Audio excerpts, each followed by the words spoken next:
오늘 12월 8일, 12월 둘째 주고요. 마태복음은 43번째 시간입니다. 저희가 지난주에 15장의 전반부 1절부터 20절까지를 살펴보았고요. 오늘은 후반부, 뒤에 중간을 살펴보겠습니다. 오늘 본문은 너무 잘 알려져 있는 내용입니다. 저희가 읽은 마태복음과 함께 마가복음에서도 동일한 이야기가 기록되어 있는데요. 마가복음에서는 이 여인을 지칭하여 수로보니게 여인이라고 소개되어 있어서 수로보니게 여인의 믿음이라는 제목으로 굉장히 유명한 이야기입니다. 마가복음 7장에 이렇게 기록되어 있죠. 24절부터 26절. 예수께서 일어나 거기를 떠나 두로 지방, 아까 나왔었죠.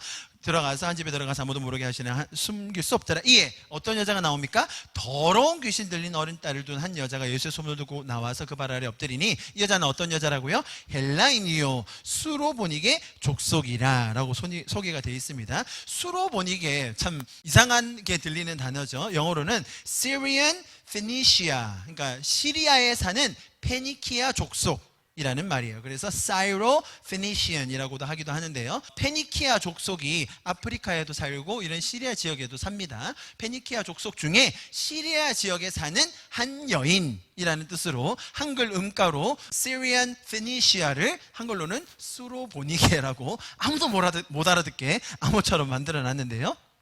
자, 이렇게 고유명사를 사용해서 이 여인의 혈통이 시리아에 있었고, 그리고 마태는 이 여자를 가나안 여자다라고 하면서 이 여인의 고대 명칭을 불렀는데, 이것은 유대인과 대비되는 이방인이었다라는 것을 강조하기 위해서 마태는 가나안 여자, 마가는 수로보니게 여인이라고 지칭을 했습니다.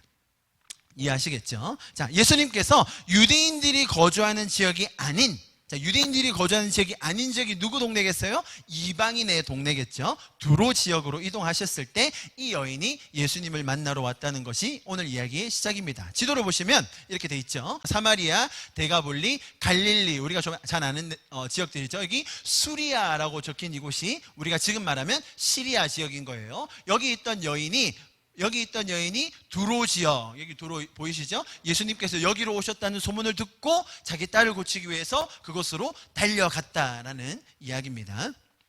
자, 대충 지역도 감이 오셨을 거고요. 자, 오늘의 이야기를 여러분께서 영화 감독이 되어서 찍는다고 한번 생각해 보십시오. 자, 카메라를 들고 있을 겁니다. 요즘 이렇게 안 들고 이렇게 들어서, 자, 카메라를 들고 오늘 나오는 인물들을 찍으실 겁니다. 주인공이 누굽니까? 오늘 이야기의 주인공은 누구입니까? 카메라가 가장 많이 가야 되는 인물. 당연히 사람들은 이 가련한 한 여인에게 초점을 맞출 겁니다. 분명히 이 이야기의 주된 인물은 딸이 귀신 들린 가나안 여인, 그죠? 그리고 이 여인이 예수님과 나누는 대화, 이 여인의 당돌한 행동 등이 전체 메시지를 구성합니다.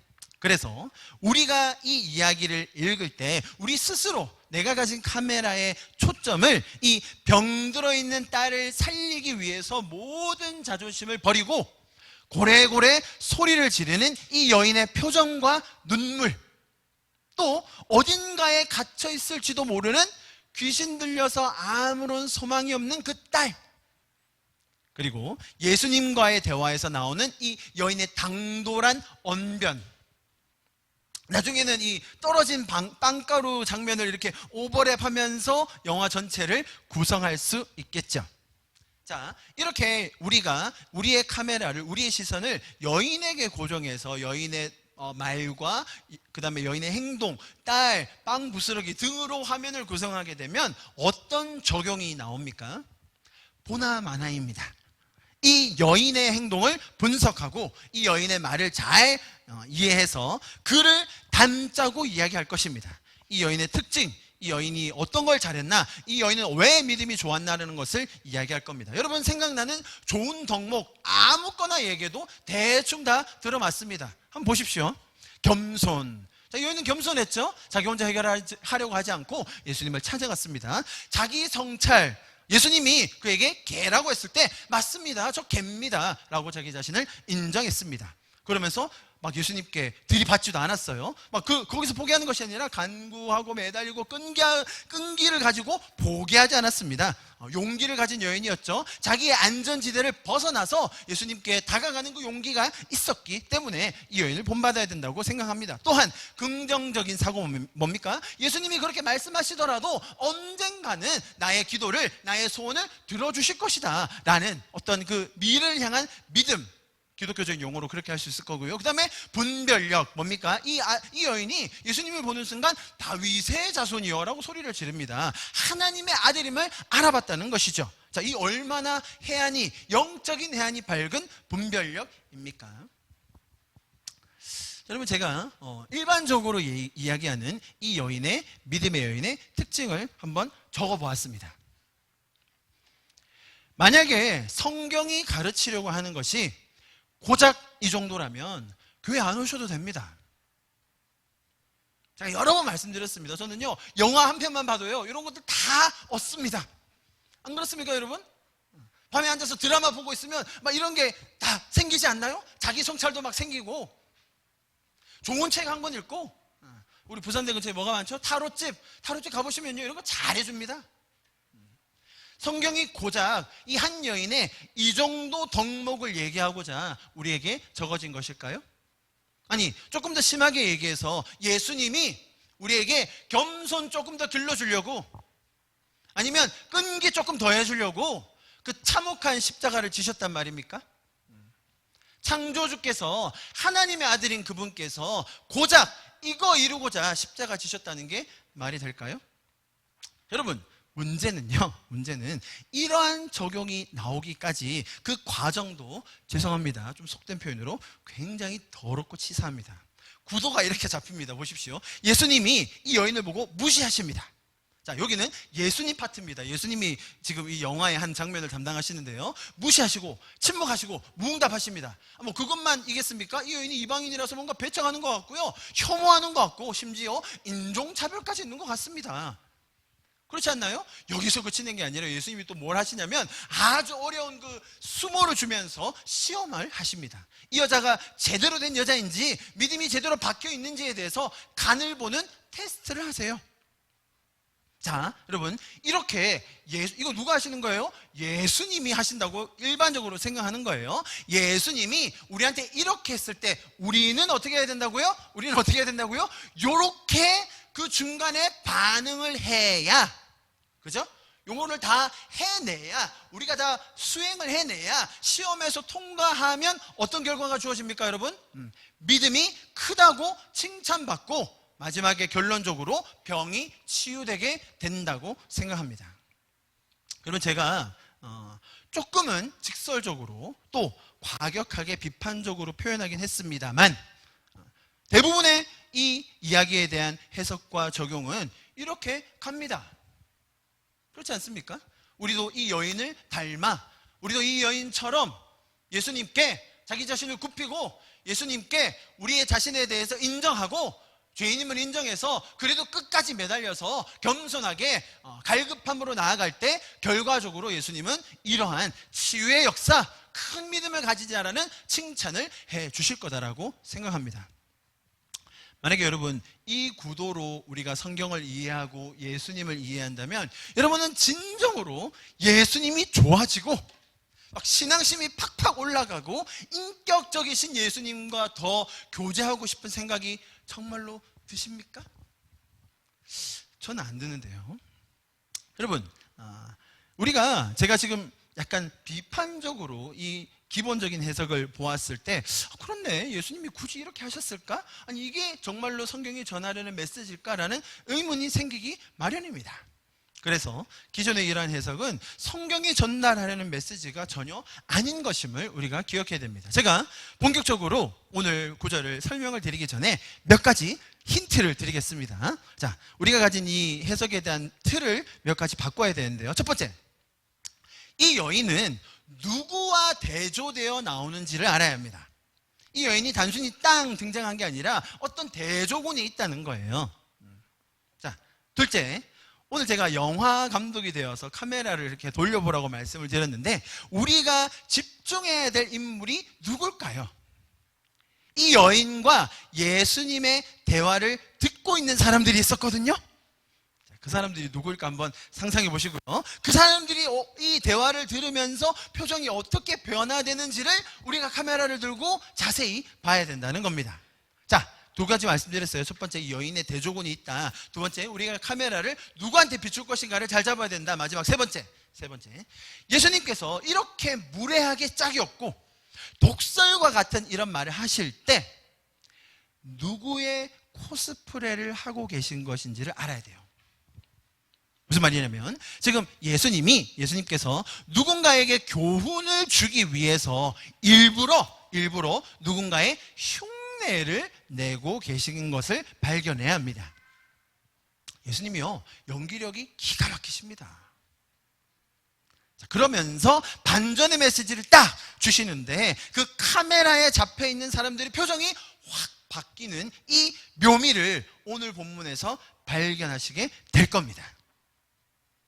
뭔가 말씀의 구도를 크게 바꿔야 되겠죠? 한번 보겠습니다. 21절과 22절. 예수께서 거기서 나가 두로와 시돈 지방으로 돌아가시니, 말씀드렸죠? 유대인이 사는 지역이 아닌 이방인들이 사는 지역입니다. 그 사람들에게는 이방인들, 우리와 상관없는 사람들, 아니죠. 상관없는 정도가 아니라 유대인들이 생각할 때 이방인들은 어떤 대상이었습니까? 지옥의 땔감으로 쓸 존재들. 끝. 우리는 선민, 우리는 구원받고 예수님의 사랑받는 자들인데 저 이방인들은 누구라고요? 나중에 지옥에 가면 우리가 춥지 않도록, 우리가 아니죠, 거기 지옥에 있는 사람들이 춥지 않도록 따뜻하게 땔감으로 쓸 존재들이라고 유대인들이 생각했다는 거예요. 자, 그런데 예수님께서 그들이 이방인이라고 생각하는 그 지역에 들어가세요. 들어갔더니 어떤 여자가 나옵니까? 자, 이 여자의 조건이 아주 정말 어려운 조건들이 다 모여있죠. 가나안 여자인데다가 심지어 귀신 들린 딸을 데리고 있는 여자였습니다. 자, 보시면 지금 이 두로와 시돈 지방에 있는 가나안 여인과 대조되는 군이 있는데 같은 장 15장에 우리가 지난주에 봤습니다. 1절에 이렇게 나와 있어요. 그때 바리새인과 서기관들이 예루살렘으로부터 예수께 나와 이르되, 자, 어떻게 대조되는지 보이십니까? 유대인들은요, 이 권력의 중심인 예루살렘을 가장 지향하고 그들이 사모하는 곳이었습니다. 자, 그런 예루살렘에서 온 그 권력층 중에서도 가장 실세, 모든 것을 다 가졌다고 자평하는 바리새인들과 서기관들이 15장 1절에 나와서 예수님께 시비를 겁니다. 어떤 내용 가지고 시비를 걸죠? 아니, 당신의 제자들은 왜 손을 안 씻는 거예요? 우리가 지금까지 이렇게 장로의 전통으로 오랫동안 만들어 놓은 걸 왜 안 지키는 겁니까? 라고 따졌죠. 자, 제가 지난주에 그래서 전통과 진리의 구분점을 잘 설명드렸습니다. 자, 이런 대조군, 예루살렘에서 온 바리새인과 서기관들, 모든 걸 다 가졌고 가장 인정받고 자칭 가장 높은 사람이라고 생각하는 자들, 아무런 필요가 없다고 생각하는 자들은 예수님을 비난했죠. 자, 그것과 반대되는 이 여인 어떻습니까? 유대인들이 생각할 때 이방 지역, 그 선민 사상에서 보면 가장 쓸모없는 그냥 개와 같은 존재, 우리가 선택받은 민족이고 쟤네들은 짐승만도 못한 존재, 심지어 그 땅으로는 지나가지도 않는, 삥 돌아갈지언정 내가 그 땅은 지나가지 않아, 침 뱉고 돌아가는 지역이 바로 이런 지역이었다는 거예요. 자, 그런데 이 여인에게는 귀신 들린 딸이 있었습니다. 그냥 귀신도 아닙니다. 흉악한 귀신이 들렸답니다. 보이시죠? 흉악한에 해당하는 원어는요, 위험할 만큼 해로운 이란 뜻입니다. 아까 우리가 봤던 마가복음에서는 더러운 귀신이 들렸다고 합니다. 여러분, 사람이 질병이나 뭐 이런 장애가 있을 수 있는데요, 그 중에서도 가장 깊이 되는 대상이 이런 종류의 증상을 가진 환자들입니다. 여러분이 암에 걸려서 누워있다면 많은 분들이 측은한 마음으로, 동정하는 마음으로, 아끼는 마음으로 병문안 갈 겁니다. 제가 암을 폄하하자는 건 아니지만 분명히 그렇게 많은 분들이 사랑하는 마음으로 방문하시죠. 자, 그런데 이런 딸이 있다면 어떻게 할까요? 못 갑니다, 여러분. 정말로 위험할 만큼 해로운 아이예요. 해코지합니다. 아이들 못 데려가요. 그래서 옛날에는 이런 사람들을 어떻게 했죠? 옛날 말로 정신병원에 묶어놨어요. 기도원 가면 그런 방이 따로 있었습니다. 이런 귀신 들린 사람을 가둬놓는 방이 있었어요. 정신병원에도 마찬가지죠. 자, 그래서 제 3자가 볼 때 이렇게 귀신 들린 사람들을 어찌할 방법이 없는 거예요. 아무리 선한 의도를 가진 사람이라 할지라도 가까이 가기가 힘듭니다. 당시에 정신과적인 치료나 약물이 있었겠습니까? 요즘도 이런 사람들을 확실하게 처방하기가 힘든 세상입니다. 그러니 이런 옛날에 이런 증상을 가진 딸을 가진 이 부모의 마음이 어땠겠냐는 겁니다. 자, 제가 두 가지 군을 비교해 드렸습니다. 예루살렘에서 온 바리새인과 서기관들, 이방에서 사는 귀신 들린, 그것도 흉악한 귀신 들린 딸을 데리고 사는 한 여인. 여인은 또 그 사람들 계수할 때도 축이 안 드는 거 아시죠? 세 가지 조건이에요. 이방인, 여자, 귀신 들린 딸.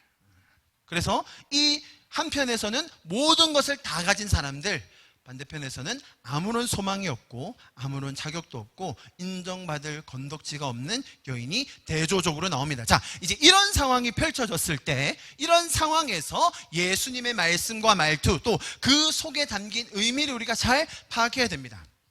여러분 보십시오. 23절과 24절에서 이렇게 얘기했습니다. 우리 같이 한번 읽어볼까요? 시작. 예수는 할 말씀도 대답하지 아니하시니 제자들이 와서 청하여 말하되 그 여자가 우리 뒤에서 소리를 지르오니 그를 보내소서. 24절요 시작. 예수께서 대답하여 이르시되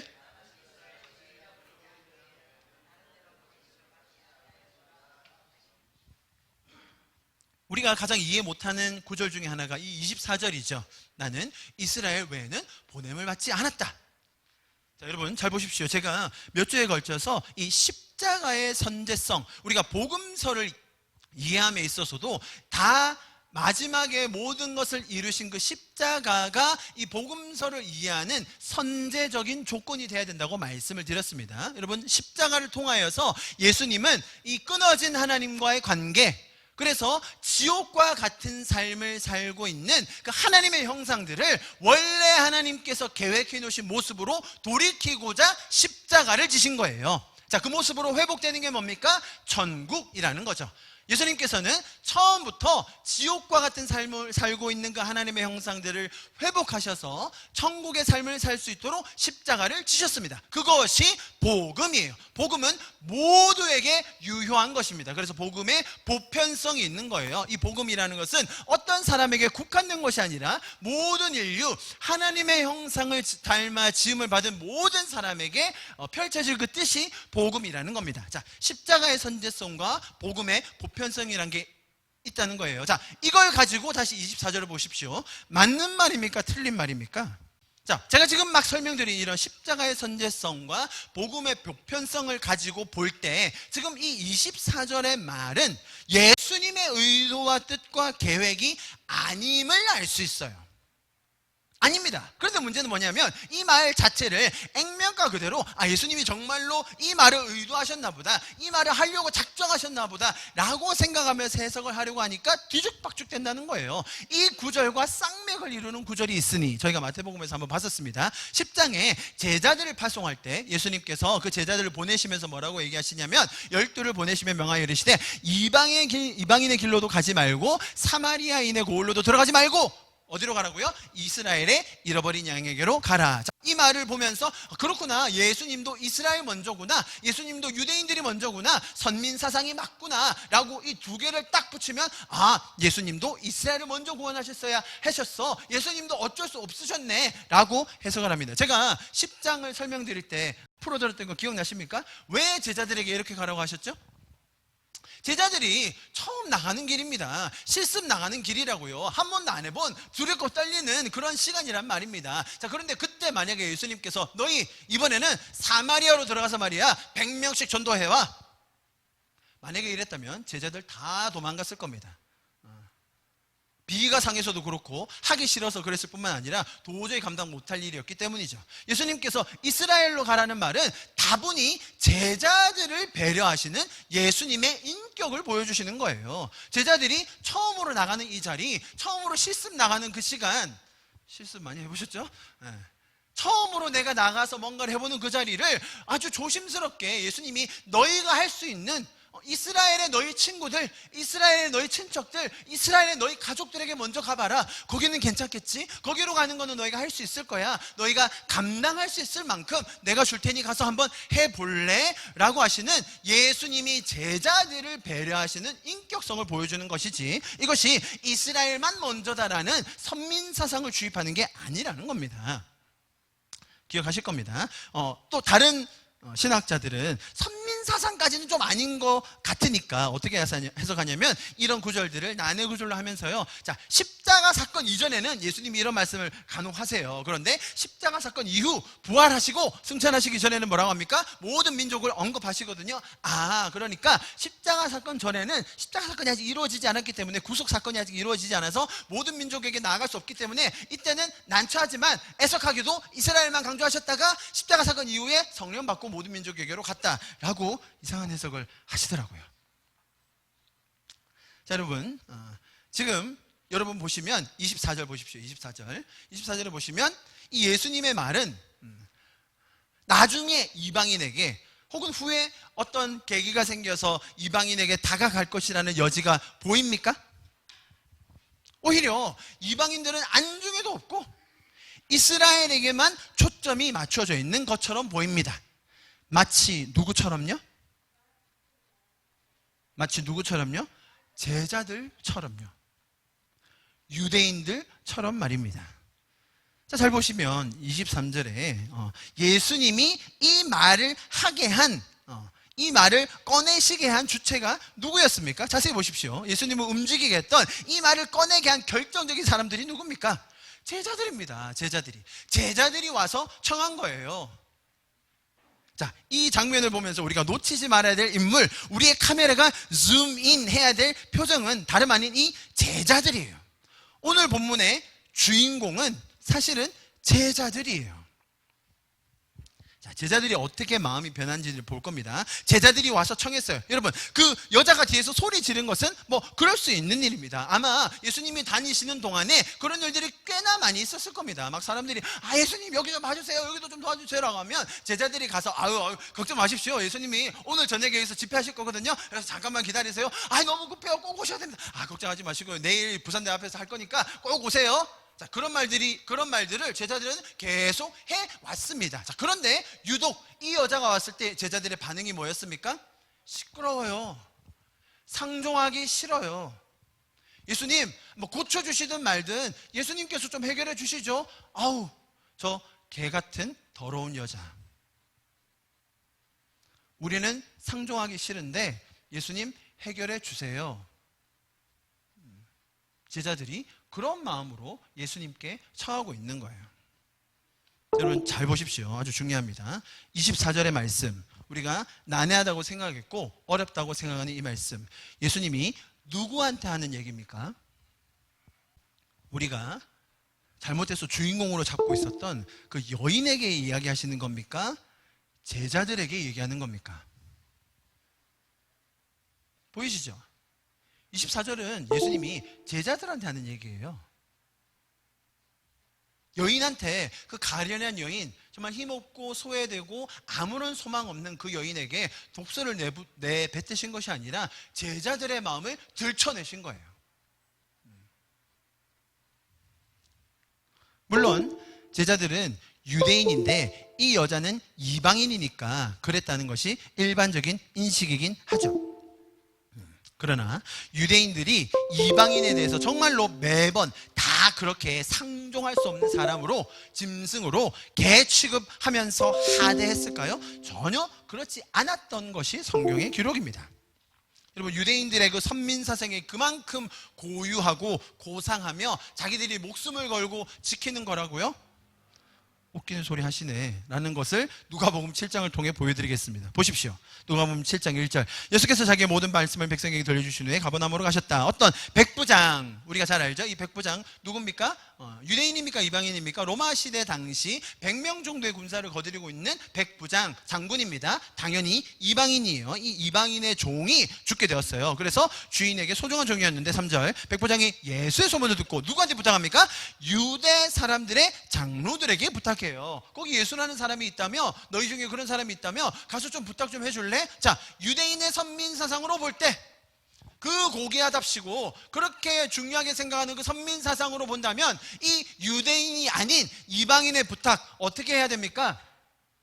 저는 개만도 못한 놈이 나한테 왜 부탁을 해? 이 사람들은 일반적인 유대인도 아니고 유대인들의 장로들이었습니다. 자, 유대인들의 장로들이 어떻게 반응합니까 여러분? 4절 그들이 예수께로 와서 간곡히 탄원하기를 그는 선생님께 은혜를 받을 만한 사람입니다. 웬 자랑질? 5절 자랑질의 이유가 있어 보세요. 근데 우리 민족을 사랑하는 사람인데 뭘 해줬다는 거예요? 뭐를? 건물을 지어줬다는 거죠. 돈 많은 사람이거든요. 저 사람 아주 유력하고요, 아주 영향력 있어요. 이 사람은 꼭 고쳐주셔야 됩니다. 저 여인은 말고. 저런 여인들은 신경 쓰지 마시고 요 사람은 고쳐주세요.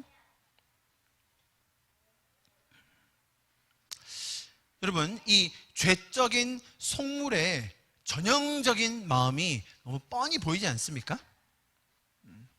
우리가 가진 편견 혹은 나만의 선입견, 내가 가진 기준, 여러 가지 것들이 있겠죠. 그런 것들이 이토록 죄적으로 점철되어 있음을 적나라하게 성경은 보여줍니다. 내가 가진 철학, 내가 가진 기준, 원리들요, 돈 앞에서, 쾌락 앞에서, 죄 앞에서 그렇게 굳건히 설 수 있을까요? 힘들 겁니다. 유대인과 제자들도 마찬가지였습니다. 자, 다시 우리 23절과 24절로 돌아가겠습니다. 제자들이 그런 마음으로 이 여인을 하대하며 짐승 취급하며 개 취급하며 저 여자 좀 빨리 해결해 주세요. 뭐 고치든 안 고치든 우리는 상관없어요. 그냥 빨리 해결 좀 해주세요. 이런 여인이 우리한테 달라붙으니까 싫어요 라고 말할 때 예수님이 갑자기 이상한 말씀을 하시는 거예요. 그게 24절이에요. 충격적인 발언을 하시는 거죠. 여기서 이 중요한 부분이 제자들이 이것을 듣고 어떻게 반응했냐는 겁니다. 보시죠. 이 24절의 말씀은 이 소망 없는 한 연약한 인간인 그 여인에게 주어진 가혹한 언어가 아니라 자기 중심적 사고관에 빠져 있고 이 편견과 아집과 정죄, 비방하는 마음으로 가득 찬 그 제자들, 우리들의 마음을 적나라하게 보여주시는 이야기라는 겁니다.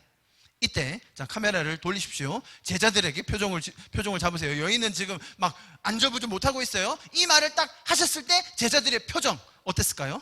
놀랐을 겁니다. 제자들이 유대인으로서 뿌리 깊게 가지고 있었던 그 선민사상으로 인해 그들의 행동은 항상 그 기준으로 움직여 왔습니다. 자, 그런데 자기들이 따라다니고 있는 이 스승인 동시에 또 유대인이신 예수님을 지금까지 보니까 유대교적인 사상, 또 죄적인 사상들을 깨뜨리고 계셨거든요. 아까 대표적인 예가 누구였습니까? 백부장, 이방인의 하인도 고치시지 않습니까? 그것뿐만 아니라 이 유대인들이 가지고 있던 율법 중심, 행위 중심, 공덕 중심의 사상과 종교적 관념을 날마다 깨면서 일하셨던 분이 예수님이잖아요. 제자들이 그것을 다 이해하지는 못했어요. 무슨 말인지 다 받아들이지 못했지만 우리 유대교랑은 다르네. 이렇게 하는 게 아닌가? 헐, 이방인도 고쳐주시네. 와, 모든 사람들을 저렇게 사랑하시는 거구나. 자, 그러면서 알쏭달쏭 잘 모르겠지만 그래도 이해하려고 하면서 따라가고 있는데 갑자기 이상한 말을 뱉으시는 거예요. 그게 24절이라는 겁니다. 자, 이 얘기를 하시는 순간, 자, 줌인해서 제자들의 표정을 만약에 연기자들이 연기할 때, 지금 제자들이 여러 명이잖아요. 어떻게 묘사해 주면 좋을까요? 역할을 나눠야 될 것 같습니다. 자, 적어줘요. 약간 당황한다, 아리송한 표정을 짓는다. 또 그러면서 어떤 사람은 흐뭇한 표정, 맞아 우리가 선민이지. 어떤 사람은 얼떨떨해하면서 글적글적한다. 자, 제자들의 표정이 상상이 되십니까? 제가 연기력이 좀 딸려서요, 자, 표현하지 못한 점 이해해 주시고 여러분들 머릿속으로 좀 상상을 해보세요. 지금 제자들의 표정이 어떻게 되고 있나. 자, 그때를 놓칠세라, 빈틈을 놓치지 않고 여인이 딱 들이미는 거예요. 25절에 넙죽 엎드리면서 도와달라고 하는 거죠. 그랬더니 예수님이 하시는 말씀, 글에는 이 감정과 이 뉘앙스가 많이 묻어나지 않는데요. 조금 과격하게 얘기하면 이렇게 하셨을 것 같아요. 너 같은 개와 같은 인간들에게는 이런 건 못 줘. 썩 저리 가지 못할까? 이렇게 이거보다 훨씬 더 격앙된 감정을 섞어서 예수님이 아주 독한 말씀을 내뱉으셨습니다. 예수님이 한 연기 하신다고 했죠. 자, 그렇다면 지금 예수님이 하신 이 표현, 지금 이 말씀은 누구의 마음, 누구의 사상, 누구의 생각을 대변하고 있는 겁니까? 지금 누구의 연기를 하고 계신 건가요? 누구의 입장을 얘기하고 계신 건가요? 제자들이 이 여인을 대할 때 그 태도에서 드러났던 이 고약한 유대인의 심보, 몹쓸 선민사상, 또한 우리의 이기적인 마음을 보여주고 계시는 예수님의 탁월한 연기가 보이십니까? 자, 그때 또 예수님께서 이렇게 개라고 하시면서 딱 하셨을 때 우리는 지금 카메라를 어디 잡고 있어야 돼요? 제자들에게 잡고 있어야 됩니다. 제자들의 표정이 어떻게 바뀌었을까요? 예수님 그 맞는 말이긴 한데 오늘따라 좀 너무 심하시네. 왜 저러시지? 아니 지금까지는 저렇게 안 하셨는데. 오히려 막 제자들이 미안해지고 송구스럽고 막 이 여자를 데리고 아줌마 일로 와보세요. 오늘 우리 스승님께서 컨디션이 좀 안 좋으신 것 같은데 조금 이따가 오시죠. 제자들이 오히려 자기들의 가지고 있었던 생각이 와르르 무너지면서 자기들의 생각이 왜 잘못됐는지, 자기들이 가지고 있던 그 선민적인 사상과 자기중심적인 사고와 이기적인 마음들이 왜 잘못됐는지를 이 장면에서 제자들은 깨닫고 있는 겁니다. 자, 자기들은 맨날 생각했던 내용이고 자기들이 항상 기준을 삼아서 움직였던 그 사상을 예수님께서 가장 최고조로 극단으로 쏟아내실 때 제자들은 뭔가 겸연쩍어 하면서 미안해지면서 어찌할 바를 모르는 상황이 연출되는 겁니다. 27절 너무 잘 아는 유명한 말씀 이어지죠. 만약에 그렇다면 이렇게 제자들의 관점에서만 이 이야기를 봐야 된다면 이 여자에게는 배울 것이 전혀 없는 걸까요? 하나 정도는 인정해야 될 것 같아요. 여자 말빨이 아주 끝내줍니다. 말빨이. 예수님께 말빨로 절대 지지 않는 이 담대한 임기응변 대단합니다. 여러분, 이 장면에서 우리가 이 여인에게 보게 되는 것은 가장 절박한 상황에 처해 있는, 갖은 수고를 다하고도 온갖 수모를 다 당하고 나서도 아무런 대안이 없는 한 여인. 아니, 그 이전에 내 아이 살리고 싶은 이 엄마. 그런데 예수라는 분이 어떤 병도 다 고친다는 소문이 이미 시리아에 돌았어요. 자, 그래서 그 소문을 들었는데 그 사람이 온다고 하니까 나는 이 딸 살려보겠다고 달려간 이 여인. 이 연약한 인간의 모습 보이지 않습니까? 이 여인이야말로 대단한 믿음을 가진 영적인 해안을 가지고 치유를 경험한 그런 특별한 인물이 아니라는 것을 우리가 알아야 됩니다. 마태복음 4장에 그렇게 적혀 있었어요. 보세요. 마태복음 4장에 예수께서 온 갈릴리를 두루다니시며 그들의 회당에서 가르치며, 지금 4장이에요. 하늘나라의 복음을 선포하시며 백성 가운데 모든 질병과 아픔을 고쳐주셨다. 예수의 소문이 어디에 퍼졌다고요? 온 시리아에. 자, 아까 그 여자 어디 여자라고요? 시리아에서 온 베니키아 족속 여자예요. 이미 이 여자는 그 소문을 들어서 알고 있었어요. 이 사람은 이방인이기 때문에 다윗의 자손이라는 단어 모릅니다. 그런데 그 소문을 듣고 유대인의 전통을 듣고 메시아로 올 분이 있구나, 다윗의 자손으로 올 분이 있구나, 그냥 불렀던 거예요. 이 여자가 무슨 수로 영적인 해안을 가져서 예수님이 하나님의 아들임을 깨닫고 다윗의 자손이여 부르면서 이분만 믿으면 치유받겠다는 믿음이 어디서 생긴다는 말입니까 도대체? 그러면 성경이 말이 안 되죠. 이 여인은 말 그대로 모든 것을 다 투자했는데, 모든 방법을 다 시도했는데도 답이 없고 대안이 없고 소망이 없었던, 저와 여러분 중에 한 명을 나타내는 한 여인인 것입니다. 자, 그렇게 하고 나서 28절로 넘어갑니다. 이 28절이 반전인 거예요. 예수님께서 이 여인의 딸이 나음을 받았다고 선포해 주셨습니다. 자, 그리고 나았습니다. 이 여인의 감격은 이루 말할 수가 없을 거예요. 그 말이 떨어지는 순간 여인은 당장 뛰어서 집에 갔을 겁니다. 딸 만나러. 딸 봐야죠. 자, 여인 퇴장. 우리가 주인공으로 알고 있던 사람은 이미 세상에서 없어요. 이때 우리 카메라 어디 보고 있어야 돼요? 제자들. 자, 제자들의 표정이 어떻게 바뀌었을까요? 예수님이 그 표독하게 쏟아냈던 말은 다 허수였습니까? 이 여자가 얼마나 진짜로 믿는지 가짜로 믿는지 또 열성이 얼마나 되는지를 시험하려고 했던 말입니까? 그 테스트를 통과한 사람만 이런 경험을, 이런 기적을 경험할 수 있다고요? 제발 우리 하나님을 그런 말도 안 되는 분으로 만들지 마시기를 제발 부탁드립니다. 카메라 앵글이 제자들에게로 잡혀집니다. 제자들은 지금 어안이 벙벙합니다. 그 자기들의 이기심과 선민사상, 그 타인을 정죄했던 마음이 한순간에 무너지고 있습니다. 여러분, 하나님은 편애하셔서 조건적으로 사랑을 주시고 조건적으로 복을 주시는 분이 아닙니다. 하나님은 하나님의 형상으로 지어진 모두의 하나님이십니다. 하나님은 모든 이들을 구원하기 원하십니다. 하나님은 우리를 사랑하셔서 지옥과 같은 세상의 삶을 사는 사람들에게 하나님의 형상이 누려야 할 그 천국의 삶을 회복하기 원하십니다. 진짜 재밌는 얘기가 있는데요. 보세요. 저희가 오늘 28절까지만 읽었지 않습니까? 오늘 본문은 뒤에까지 39절까지인데 바로 뒤에 이어서 29절, 30절 어떤 얘기 나오는지 아세요? 만약에 정말로 이 여인이 믿음이 좋아서 탁월한 영적인 해안이 있어서 끈질긴 노력을 해서 불굴의 의지를 가지고 용기를 가져서 치유를 받았다면 바로 다음에 나오는 이 구절은 어떻게 해석할 건데요? 바로 다음에 나오는 이 병자들, 귀신 들린 자들 무슨 노력을 했습니까? 무슨 시도를 했는데요? 어떤 믿음을 가졌다고 나오는데요? 예수님이 누구를 고쳐주신다고요? 모든 사람을. 그렇지 않습니까? 성경의 지금 구도가 처음에 대조군으로 설정되었던 그 예루살렘으로 왔던 바리새인과 서기관들, 자, 중간에 나오는 이 이방인 가나안 여인, 자, 뒤에 나오는 수많은 무리들. 예수님은 모든 이들을 사랑하시되 자기를 찾는 갈급해하는 이 여인도 무시하지 않으셨음을 오늘 15장은 보여주고 있는 것입니다.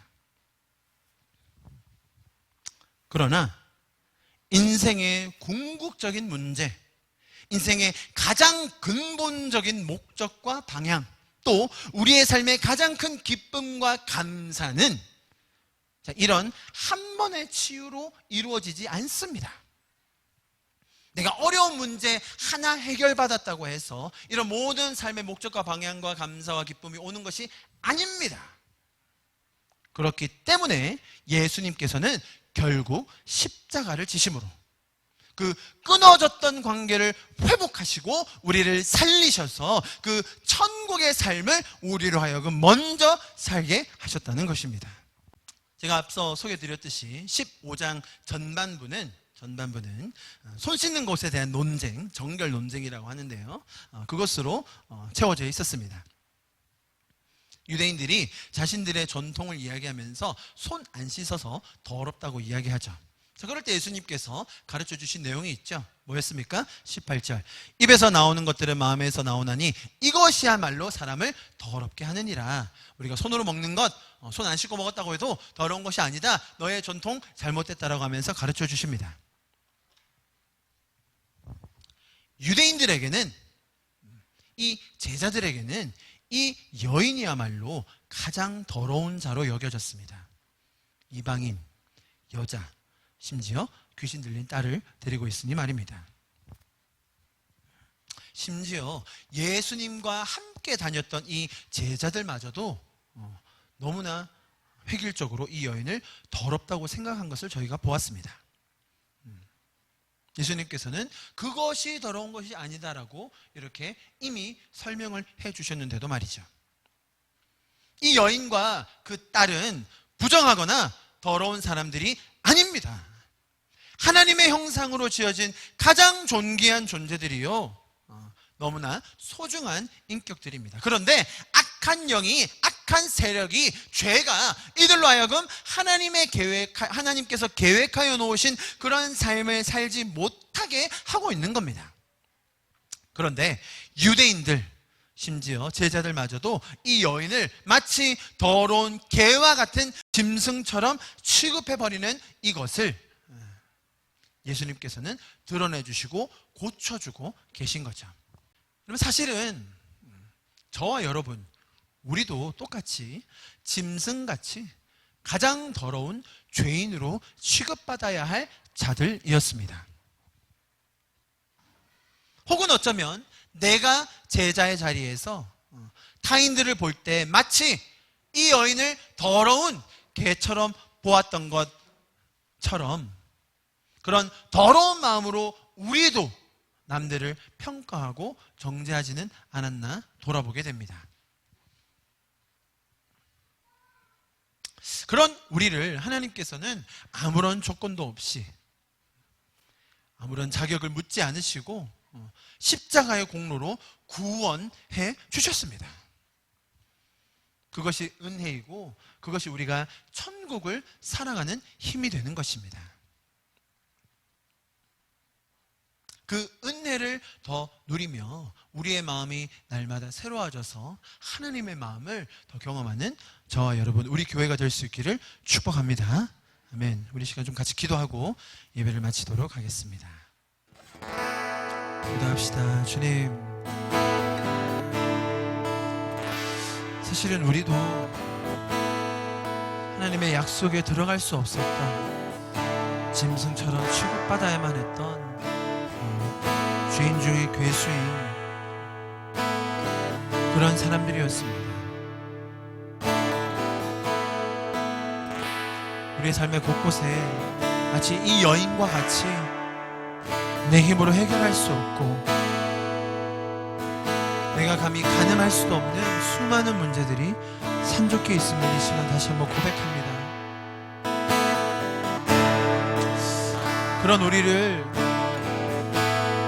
멸시하지 않으시고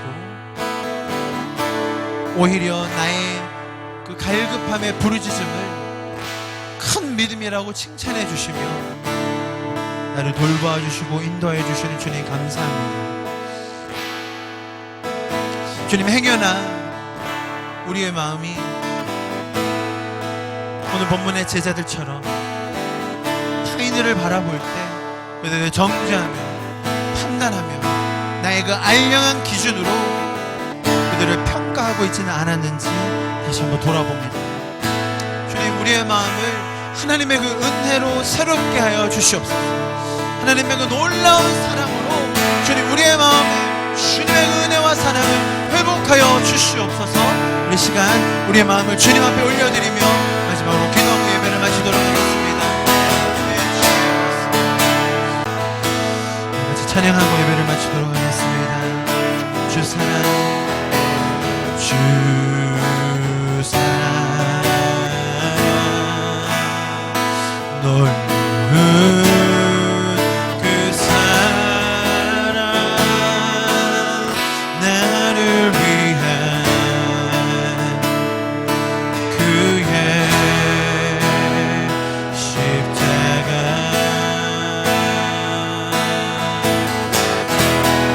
잃어버린 나를 찾아 잃어버린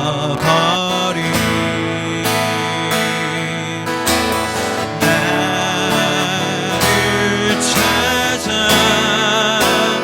이 땅 위에 오신 나의 예수,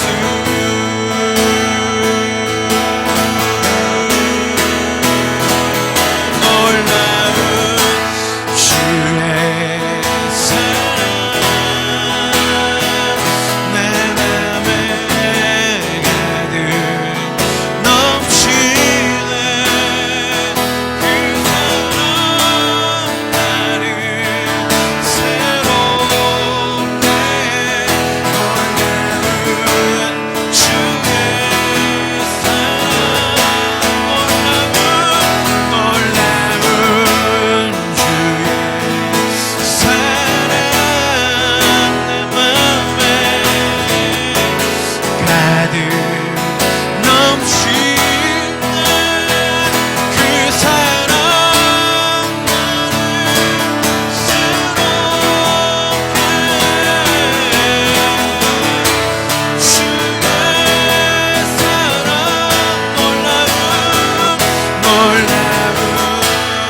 죽을 수밖에 없었던 죄인 중에 괴수였던 나를 주님의 보혈의 공로로 구원하여 주시고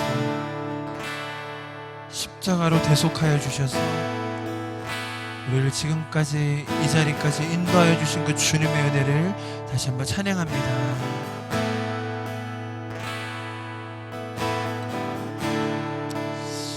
주님, 우리가 주님의 마음을 더 배우기 원하고 주님의 원리를 더 알아가기를 간절히 소망합니다.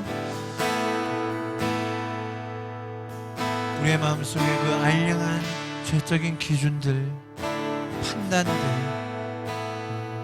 세상적 가치관들 예수 그리스도의 은혜로 눈 녹듯이 녹아지게 하여 주시고 하나님의 사랑과 은혜와 자비의 원리가 나의 삶에 충만하게 하여 주시옵소서. 십자가 지심으로 우리를 구원하시고 인도하여 주시는 주님 다시 한번 찬양합니다. 주님께서 우리의 삶에 이루어 주실 그 놀라운 일들을 우리가 더 기대합니다. 오늘도 말씀을 통하여 주님의 마음과 뜻을 더 알게 해주셔서 감사드립니다. 모든 말씀 예수 그리스도 이름으로 함께 기도하였습니다.